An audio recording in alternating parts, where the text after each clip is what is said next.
One Google Ads habit quietly drains more budget than bad keywords. After 20 years managing accounts and thousands of audits, I still see brands doubling down on it. So in the next 7 minutes, I'll show you it and the top 3 Google Ads budget killers for 2026 and how to fix them fast. First up is the fastest win that stops bad clicks before they ever cost you $1. Let's say you've got a new Google Ads campaign, ad group or asset group, and your ads are getting clicks, but those clicks aren't turning into sales. The reason is likely that you're paying for traffic that was never going to convert. The greatest factor for conversion rate is the source of traffic and how qualified they are.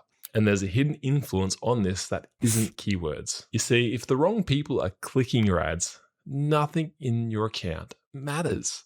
Your CPA shoots up, confidence in the campaign drops. And this is exactly what was happening for an established client of ours during a key sales period, the end of financial year sale. Broad generic headlines like get a free quote or best deals today aren't attracting the best people. I could have been attracting even more buyers by using some special trigger words. When sales periods like Black Friday spike your costs, you can't afford to buy traffic. You've got to go after buyers. So here's a simple change I made that fixed it. I pinned a clear sales message in headline 1, up to 50% off end of financial year sale. That filtered for intent and created urgency. Sounds crazy simple, right? It is. The result was a lower CDR from 6.4% to 5.61% and a lower CPA from like $13 to $11. But here's the big one. This headline improved conversion rate from 4.7% to 6.2%. The extra bonus is the improved revenue too, shown here by the difference in ad spend and ROAS. The only reason that number isn't high as it was added late and didn't get the same ad spend as the previous one. Now this doesn't just apply to sale periods. Fewer, better qualified clicks always leads to higher conversions. The trick is in how you qualify interested shoppers, as that depends on who you're targeting. So here's how you can apply this to your store now to get more profit. Add a qualifier in your headline. Some good qualifiers are pricing, location, discount, or audience demographics, like starts at $25 or for remote executives. An optional step depending on the flow of the ad, pin that headline to position 1 or another position that makes sense for the flow of the copy. Compare your click-through rate, the CPA, and conversion rate after 5 to 7 days. Even if CTR drops, the goal is for clicks to be higher quality, so CPA should be lower and conversion rate should increase. The bonus is that total revenue sometimes jumps too. Okay, that's a quick win. This next part is where most brands accidentally make things worse because after fixing click quality, they fall straight into that silent budget killing habit I mentioned at the start. Many marketers think more campaigns equals more control. But sorry to break it to you, it doesn't. It often leads to worse decision making. Too many campaigns spread your budget thin. Your results become patchy, you can't tell what's working, and nothing seems consistent. You see, when campaigns get less than 20 conversions per month, Google struggles to learn. This is a silent killer. Too many campaigns starve of good data and destroy their ability to make good decisions. We had a client with this exact issue. They tried splitting out more campaigns to get more control.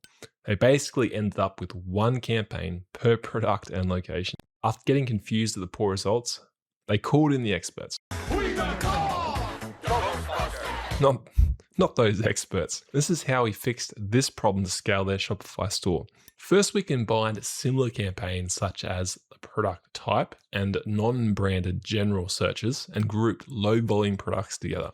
Because there were fewer campaigns, it was simple to understand and make budget decisions. Plus, it gave Google more data to learn. Then we increased ROAS targets for those fewer campaigns, which doubled new customers and increased impressions and revenue. We had the confidence to do that because we had clearer profit goals from the group of products. The revenue jumped from 20K to 34K.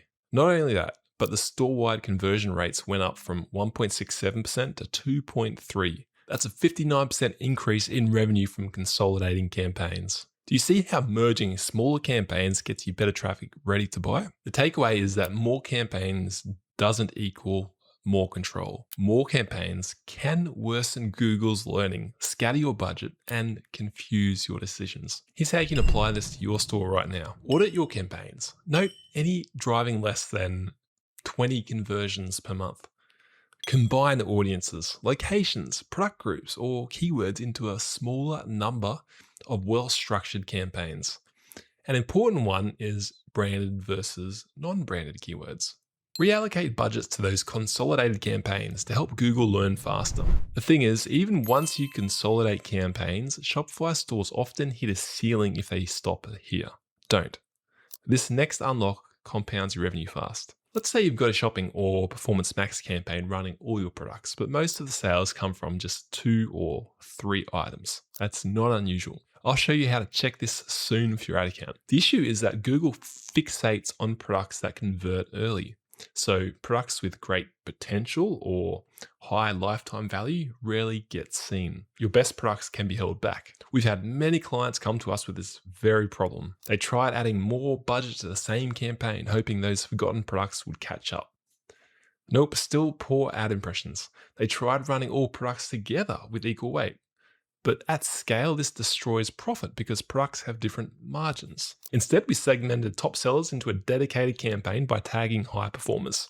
Then we gave them more visibility, tighter and more persuasive copy, and better bidding. The result for one client was a huge 173% increase in revenue as conversions increased from 39 to 89 over the same time period. This is a takeaway. When you group all your products together, a lot of your products get held back. You don't need more products, you just need to let your stars shine while giving others a chance. This is how you fix it. Like the previous point, you first need to isolate the losers. View products by title, type, or brand. Then group the ones with low impressions and clicks. Next, identify top performing products by ROAS, revenue, or conversions. Tag them as top sellers. Move those into a separate campaign with their own budget and bidding by having a filter at the campaign level. Or you can exclude the products at the listing group level for Performance Max or product group level for a shopping campaign. Scale that top selling campaign as the products prove themselves to really let them shine.